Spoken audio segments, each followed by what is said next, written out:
Good morning and welcome back to my channel inhale excel with রাই।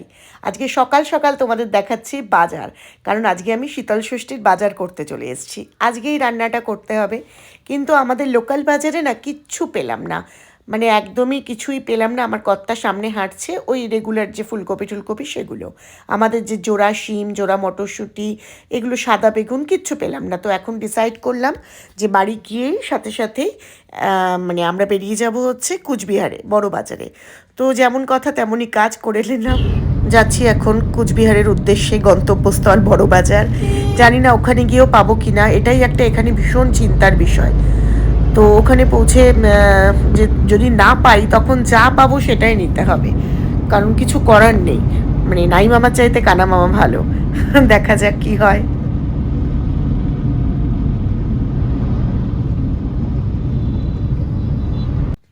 বাজার যেটুকুনি হলো না কেন, যা পেলাম তাই নিলাম। এই বন্ধুটিকে দেখছো, এ আমার পেছনে কত দূর থেকে এসছে, তারপরে একটা দোকান থেকে বিস্কুট পেয়ে একটু খাওয়ানোতে শান্ত। Good afternoon guys. আজকে একটু কথা বলার জন্য তোমাদের সাথে এলাম। সেটা হচ্ছে আজকে হচ্ছে দ্বিতীয় সরস্বতী পুজোর দিন। দ্বিতীয় সরস্বতী পুজো এই জন্য বললাম যে রবিবার অর্থাৎ গতকাল আমরা অনেকেই সরস্বতী পুজো মানে অনুষ্ঠানটা পালন করেছি, পুজো করেছি, কারণ শ্রীপঞ্চমী লেগে গেছিলো। আবার আজকেও অনেকে পুজো করেছে, কারণ আজকে অবধি পঞ্চমী সকাল অবধি ছিল। এবার আমাদের যে শীতল ষষ্ঠী সেটা হচ্ছে আগামীকাল, মানে মঙ্গলবার। মানে আজকে আমরা রান্না করে, বাসি রান্না করে রেখে দেবো, মানে রান্না করে বাসি করে কালকে খাবো। তো সকালবেলা তোমরা যেরকম দেখলে, সকাল থেকে উঠে দেখি শুধু বাজার বাজার বাজার করে টোরে আস্তে আস্তে বাড়ি ফিরতে ফিরতেই 12:30, 12:30টার সময় ফিরে দধিকর্মা দিলাম ঠাকুরকে। মা সরস্বতী ওই ঘরে ছিল, ওই ঘর পরিষ্কার টরিষ্কার করে ওখানে দধিকর্মা দিয়ে আবার এই ঘরে ঠাকুর ঠাকুর দিয়ে তারপরে সব কিছু মিটতেই মানে প্রায় 3:30 বেজে গেছে। তবে শরীরটাও আর ভালো লাগছে না, মানে একভাবে হয়েছে তো খুব ক্লান্ত। আমি আর ক্যামেরাও ধরিনি, মানে বাজার থেকে এসে আমি আর ক্যামেরায় তোমাদের সাথে কথা বলতেও আমার ইচ্ছা করছিল না, এত শরীর খারাপ লাগছিল। আর সবে সবে জ্বর সর্দি কাশি থেকে উঠেছি, শরীরটাও এখনও খুব মানে নরম আছে। তার মধ্যে আবার মা ফোন করেছিল যে মায়ের হঠাৎ করে খুব পেটে ব্যথা হচ্ছে। তো সেই সব নিয়েও একটুখানি আপসেট হয়ে গেছিলাম, টেনশন হচ্ছিল। এটা ছাড়া তো আর কিছু করার নেই আমাদের। তারপরে ভাবলাম এখন চুপচাপ শুয়েই আছি, তো ভাত তো খাওয়া হবে না কবেলা ধরেই, তো একটু চা খাবো। দুপুরবেলা ওই পরোটাই খেয়েছি, রাত্রিবেলাও চাউমিন বা লুচি কিছু খাবো। ইচ্ছা আছে সন্ধ্যের দিকে একটু টিফিন করব, হয়তো সেটা চাউমিন করতে পারি, রাতে লুচি খেয়ে নেব। আর আগামীকালের জন্য করা থাকবে হচ্ছে নিরামিষের মধ্যে করা থাকবে হচ্ছে পান্তা ভাত, যেটা গোটা সিদ্ধ, যেটা পান্তা ভাত দিয়ে খেতে হবে। পান্তা ভাতটা সব রান্নার শেষে যখন নিরামিষের সব হয়ে যাবে তখন এঁঠোতে চাপিয়ে দেবো পান্তা ভাত, মানে ভাত করলে গ্যাসটা এঁঠো হয়ে যাবে। তো ভাত করে জল ঢেলে শুয়ে পড়বো। আর এদিকে নিরামিষের মধ্যে করা হচ্ছে লুচি, আলু ভাজা, বেগুন ভাজা, একটা তরকারি করব, ফুলকপি আলু চচ্চড়ি মোস্ট প্রবাবলি। এগুলো করে সব রেখে দেবো, কারণ কালকে তো আর কিছু করতে পারবো না, রান্না করবো না। আসল কথা এই নিয়মটা এরকমই যে আগেকার দিনের ভদ্রমহিলারা, তো বাড়ির মহিলারা অনেক পরিশ্রম করতো, তাদের কোনো রেস্ট হতো না। তো অন্তত একটা দিন যেন তারা একটু রেস্ট করতে পারে, আগের দিনের মানে বাসিটা তারা খেতে পারে, এটাই হচ্ছে আসল কারণ। আর এই গোটা সেদ্ধ খাওয়ার নিয়মটা হয়তো এই জন্যই যে কারণ বসন্তকাল আসছে, বিভিন্ন রকম রোগ মানে বসন্ত রোগ টোগ বিভিন্ন কিছু হয়, স্কিন ডিজিজ। তো তাতে যদি আমরা এই গোটা সেদ্ধটা খাই, সেটা অ্যান্টিপক্স এবং এটাতে খুব উপকার, হাই প্রোটিনের এটা খাদ্য। হয়তো এই জন্যই আমরা খাই, বলতে পারবো না। যদি কেউ এক্স্যাক্ট কোনো নিয়ম অরিজিনাল কারণ জানো তাহলে আমাকে অবশ্যই কমেন্ট করে জানিও। চলো দেখি, এখন একটুখানি রেস্ট নিই, পরে। হ্যাঁ, অভি একটা কুল নিয়ে এসে আমাকে দেখাচ্ছে এটা খাবো, আমাকে এক বাইট দেবে ধুয়ে। কুল খেতে যে সেরকম কিছু ভালোবাসি কিছুই না, কিন্তু কুলটা না ওই বছরের একটা ফল বলে সরস্বতী পুজোর দিন বা তার পরের দিন কুল খেতে খুব ভালো লাগে। সেরকম কুল যে খুব প্রিয় তা নয়। আর যখন স্কুলে চাকরি করতাম তখন ওই টিচাররা বা কোনো স্টাফ কুল আনতো, তার বাড়িতে হয়তো গাছ থাকতো, সেই কুলটা সবাই মিলে মেখে কুল মাখা খেতাম, সেটা একটা আলাদা আনন্দের। তবে আমি খুব একটা টক খেতে পারি না, আমার মাইগ্রেনের পেন শুরু হয়ে যায়। কামরাঙা মাখা আমাদের এক টিচার ছিল, সে কামরাঙা আনতো, কামরাঙা মাখা খেয়ে এমন মাথা যন্ত্রণা শুরু হতো যে মানে বাড়ি আসতে পারতাম না। ঠিক আছে, চলো এখন রেস্ট করি, সন্ধ্যাবেলা উঠে কি টিফিন করি বা কী চা ঠা করি। তুমি খাও, আমাকে তারপরে এক বাইট দিও। নারকেল কুল খুব মিষ্টি। খাও, তুমি খাও, তুমি ভালো, আমি কালকে এক টুকরো খেয়েছি, নিয়ে আসলেই হলো। কাল অভিকে বলবো একটু কুল নিয়ে আসতো, নারকেলি কুল। বড় বড় নারকেলি কুলগুলো খেতে বেশ ভালো লাগে। আর একটু বিট নুন দিয়ে খাওয়া হয়, এটা বিট নুন দিয়ে একটু খাও আরও ভালো লাগবে। ঠিক আছে, চলো আবার পরে কথা বলবো, এখন আর কথা বলবো না, একটুখানি জাস্ট তোমাদের একটা ছোটো বাইট দেবো বলে আমি এলাম। Good evening. এখন ঘড়ির কাঁটায় বাজে 6:30, মানে 6:25 অলমোস্ট। এখন এই দেখো 6:20 এই ঘড়িতে, আর ওই ঘড়িতে 6:25। তো এখন চাটা বসিয়ে দিচ্ছি, কারণ চা না খেলে আর আমরা কেউ এখন উঠে দাঁড়াতে পারছি না, মানে এতটাই ক্লান্তি সবার মধ্যে। তো আমি আর ওরই একটু মানে জমিয়ে যদি চাটা খেয়ে নিতে পারি, তাহলে আবার কাজ করার একটা এনার্জি পাবো। দাঁড়াও, চা পাতাটা দিয়ে নিই, তারপরে কথা বলছি তোমাদের সাথে।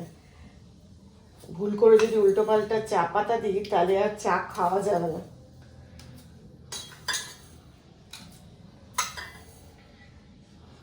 আর এই যে দেখবে মানে একটা স্ট্রং চা খেতে গেলে এই শীতকালে, আমি তো সবসময় আদা গোলমরিচ দিয়ে চা খাই। তোমরা কি খাও কমেন্ট করে জানিও। আমার আদা গোলমরিচ, এমনিতেই তো একটু সর্দি কাশির ভাত বেশি, আর এখানে একটু ঠান্ডা, তাহলে আদা গোলমরিচ দিয়ে চা খেলে না বেশ ভালো লাগে। চলো চাটা খেয়ে নিই, তারপরে কথা বলছি। মাঝখানে একটু স্টার জলসার এই নতুন সিরিয়ালটা দেখে নিচ্ছি, এত ভাল লাগছে। অনেকক্ষণ পর আবার ক্যামেরার সামনে এলাম, কারণ এতক্ষণ খুব ব্যস্ত ছিলাম। কি করছিলাম না করছিলাম সবই তোমাদের বলবো। আমার এতক্ষণে হচ্ছে কালকে ষষ্ঠীর গোটা সেদ্ধ,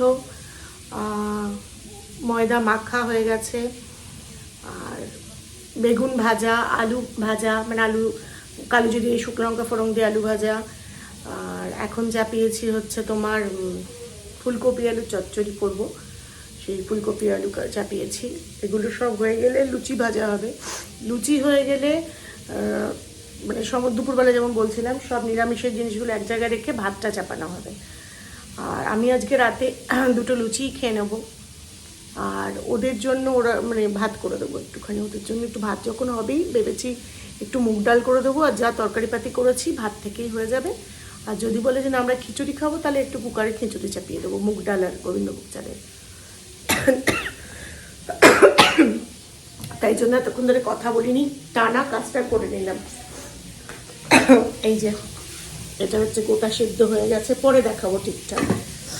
এখানে হয়ে গেছে হচ্ছে আলুর ছেঁচকি, এখন আলুটা কম আছে, পরে আমি সব দেখাবো। এই যে এখানে এলাম, তবে আলুটা পেলাম। ফুলকপি ভাজছি, ফুলকপিটা ভাজা হয়ে গেলে তোমার আলুটা দিয়ে দেবো। ফুলকপিটা একটু আলাদা করে দিয়ে ভেজে নিলে তাহলে ফুলকপির ডাঁটাগুলো কচকচ করে খাওয়া যায়। আবার ফুলকপির তরকারিতে মা বললো টমেটো দিবি না, কারণ টমেটো দিলে তো নষ্ট হয়ে যায় সব কিছু, ওই জন্য টমেটো দেওয়া যাবে না। চলো তাহলে করে নিই, যতদূর এগোই আবার স্টেপ বাই স্টেপ আসছি। তোমাদের না দেখালে আমার শান্তি হচ্ছে না। আমার দেখো কত কাজ শেষ হয়ে গেছে, এখন ঘড়ির কাঁটায় 10:25। আমার রান্নাঘর ক্লিন হয়ে গেছে, এবার আমি শুধু লুচি করব, মানে ময়দা মাখা তো আছেই, মানে লুচিটা শুধু করব। লুচি প্রায় গোটা 50 লুচি হবে, কারণ কালকে আমার যে হাউস হেল্প দিদি আছে তাদের দেবো, আর্য টিফিন খাবে, অভি টিফিন খাবে, আমি খাবো সারাদিন, কারণ আমি তো একবেলা ভাত খাবো। এবার তোমাদের দেখিয়ে দিই যে কি করেছি আর কি করিনি। এই যে এটা হচ্ছে বেগুন ভাজা, এটা হচ্ছে ফুলকপির চচ্চড়ি, আচ্ছা এখানে ময়দাটা মেখে রেখেছি, এটা হচ্ছে গোটা সেদ্ধ, আর এটা হচ্ছে আলু ভাজা, মানে আলু ভাজা মানে আলু ছেঁচকি মতন। ঠিক আছে, এইবার যেটা করব সেটা হচ্ছে লুচি। ব্যাস, লুচি হবে আর লাস্টে ভাত হবে। আর এখানে আরেকটা জিনিস করেছি, আর্যরা তো রাত্রিবেলা ভাত খাবে, ওদের জন্য একটু মুগ ডাল করে দিয়েছি। ওরা ভাত, মুগ ডাল, আলু ভাজা, একটু কপির তরকারি দিয়ে ওরা খেয়ে নেবে। আর আমি তোমার দুটো লুচি খেয়ে নেবো বললাম, ব্যাস হয়ে যাবে।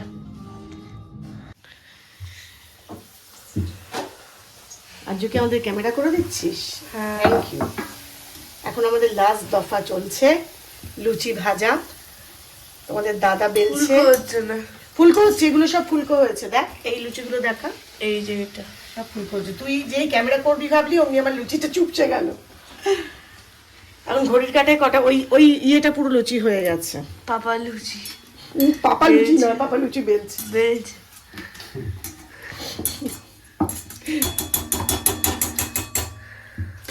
এখন ঘড়ির কাঁটায় কটা বাজে রাখে? 11:30।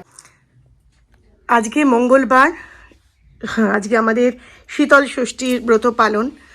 তো আজকে না আমি কেন সকালবেলা ব্লগটা করে গুড মর্নিং বলছি না, তার কারণ হচ্ছে গতকাল রাতের ব্লগটা আমি আর মানে তোমাদের গুড নাইট জানাইনি, কমপ্লিট করিনি। তাই জন্য আজকে সকালবেলায় ব্লগটা করে আমি তোমাদেরকে মানে কালকের ব্লগটা কমপ্লিট করে আবার এরপর থেকে একটা নতুন ব্লগ চালু করব।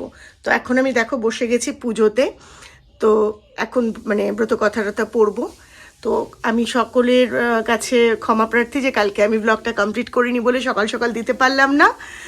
চলো তাহলে, যদি কিছু ভালো লেগে থাকে তাহলে please do like, share and comments. And যারা এখনও সাবস্ক্রাইব না করে দেখছো তারা একটু প্লিজ সাবস্ক্রাইব করে দিও। চলো তাহলে, স্টে টিউনড, বাই বাই।